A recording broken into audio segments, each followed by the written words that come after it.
یہ ابھی SCO conference کے اندر جو تمام تر ملاقاتیں ہوئی اس کے اندر ایک کینڈیڈ مومنٹ ولادیمیر پوتن اور شی جن پنگ کے بیچ میں ریکارڈ کر لیا گیا، جس کے اندر وہ یہ بات کر رہے تھے کہ دنیا اس طرف جا رہی ہے کہ شاید آج سے کچھ سال بعد اتنے زیادہ نہیں، مطلب 2050-60 تک جو ہے آپ یہ ایکسپیکٹ کر سکتے ہیں کہ انسان جو ہے وہ 150 ایئرز کا ایک لائف سپین انجوائے کر سکتا ہے ایک انسان.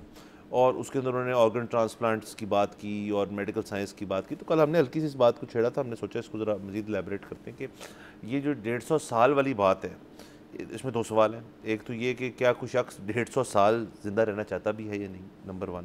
اور اگین اس کا بہت سارے لوگوں کا جواب ہوگا ہاں جی رہنا چاہتے ہیں، لیکن under what circumstances. Old age بڑی ایک بروٹل چیز ہوتی ہے جس کے اندر لوگ جو ہیں وہ بڑے وہ نہ صرف وہ شخص جو خود بزرگ ہو چکے ہیں اور اب اپنی ٹیل اینڈ آف لائف کی طرف ہے، بلکہ ان کے ارد گرد جو لوگ ہوتے ہیں ان کے لیے ان کو ایسے دیکھنا بھی اور پلس ان کی مینجمنٹ جو ہے یہ بھی بڑا مسئلہ ہوتا ہے لوگوں کے لیے. ایک تو سوال یہ ہے کہ لوگ کتنا چاہیں گے یہ ہو، اور دوسرا سوال یہ ہے کہ کیا آپ اس کے اندر کتنی میڈیسن کتنا سپورٹ کر رہی ہے اس چیز کو، فارماسیوٹیکلس کتنا سپورٹ کر رہے ہیں اس چیز کو. آرگن ٹرانسپلانٹس جو ہیں اور آرگن مطلب ٹرانسپلانٹ تو ابھی یہی ہے نا کہ جی کسی اور شخص سے لے کے کر لیں آپ، لیکن یا تو اس قسم کی بات ہو رہی ہے کہ جی آرگنز جو ہیں وہ شاید مینوفیکچرنگ کی حد تک بھی ایک کہانی ڈل جائے اس کے اندر. تو وہ سر ویری انٹرسٹنگ تھنگز اور ویری انٹرسٹنگ ٹائمز. اور سائنٹیفکلی دنیا جو ہے اس کے اندر جو چیزیں ہوئی ہیں، آپ دنیا کو ایک پری کووڈ اور پوسٹ کووڈ دیکھتے ہیں. اور پوسٹ کووڈ تو کیونکہ اس کی جو ویکسینیشن ہے اور اس کے اندر جس اسپیڈلی ریسرچ ہو کے اس کو کیا ہے تو اس کا ایک افیکٹ آنا تھا. ہم نے کووڈ کے دنوں میں بات کی تھی انفیکٹ کہ جی جب آپ نے اتنی جلدی ایک چیز فراہم کر دی ہے، وہ علیحدہ بات ہے کہ جی جو اینٹی ویکسرز ہیں کہ جی یہ انہوں نے اتنی جلدی کر دی تو اس کے اندر کوئی نہ کوئی مسئلہ ہوئے گا. بٹ ابھی تک تو اس چیز کو مسئلے کو تصدیق تو کسی طرح سے نہیں ہوئی. تو it worked by and large کہ جی آپ نے ایک ویکسین بنا لی ریکارڈ ٹائم میں. تو اگر ریکارڈ ٹائم میں ویکسین بن سکتی ہے تو ریکارڈ ٹائم میں بہت چیزیں ایسی ہیں جو ریڈ ٹیپزم کی وجہ سے دیری ہو جاتی ہے ان میں، شاید دنیا اس طرف جا رہی. جی بالکل. اور اب دیکھیں نا، اب تو بہت سارے ملکوں نے کلیم کرنا شروع کیا ہے ابھی کہ ہم جو ہے کینسر ویکسینیشن پہ بھی کام کر رہے ہیں. اچھا، تو وہ مطلب جس وقت دیکھیں لیڈنگ کاز آف ڈیتھ اگر آپ نکالیں گے نیچرل تو اس میں کینسر جو ہے وہ کافی اوپر ہوگا. تو اگر اس طرح کی چیزیں آنی شروع ہو جاتی ہیں، مطلب آپ کے جو ظاہر ہے جو سب سے بڑا لیڈنگ کاز ہے وہ تو یقیناً کو کنجینیٹل کوئی ہارٹ ڈیزیز ہی ہوگی.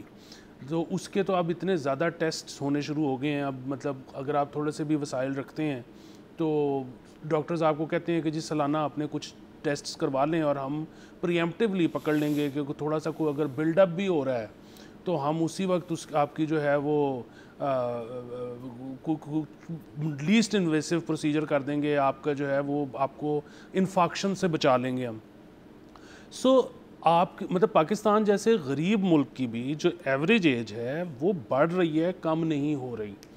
اچھا، جس طرح آپ نے کہا کہ جی 150 سال کے اگر ایوریج لائف سپین ہو جائے گا تو پھر انسان کی جو ہے وہ حالت کس قسم کی ہوگی. دیکھیں ابھی جو ہے مطلب ویسے تو پاکستان کی ایوریج ایج کم ہی ہے، لیکن دنیا کے حساب سے مطلب اگر 80 وہ جو ترقی یافتہ ممالک ہیں ادھر اگر 80 کی ایوریج ایج ہے تو وہ 60 سال کی عمر میں سمجھتے ہیں کہ بندے کو ریٹائر ہو جانا چاہیے. تو ہم بھی اس کو فالو کرتے ہیں. 60-63 میں ہم ریٹائر کرتے ہیں عموماً.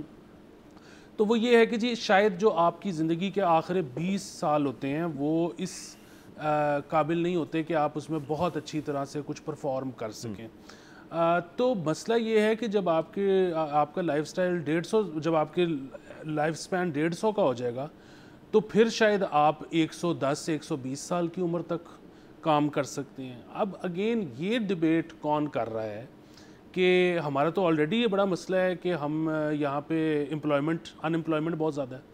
تو اگر ایک شخص جو اپنی کرسی پر آ گیا اور اس نے 110-120 سال تک وہاں پہ رہنا ہے تو ان امپلائمنٹ کا مسئلہ مزید بڑھ جائے گا. اچھا، اسی طرح کل جب ہم بات کر رہے تھے، اب آپ نے وہ ٹرانسپلانٹ کا بھی ذکر کیا، تو ٹرانسپلانٹ اگر تو کوئی بایونک کڈنی بن رہی ہے یا لگنے لگی ہے اس سے تو کسی کو کوئی اعتراض نہیں ہوگا. لیکن اگر کسی جانور کی یا کسی اور شخص کو آپ فارم کر کے وہ تیار کر رہے ہو تو اس کے کچھ ایتھیکل ایشوز ہیں جو کہ اب سامنے مذہبی ایشوز بھی ہیں، وہ بھی سامنے آنا شروع ہو جائیں گے. تو یہ جو چیزیں ہیں ان کے اوپر ڈیبیٹ ہونی بڑی ضروری ہے، کیونکہ ابھی ایک اور چیز کا اندازہ نہیں ہے پاکستان میں. سبسکرائب کریں اور بیل دبائیں تاکہ کوئی خبر رہ نہ جائے.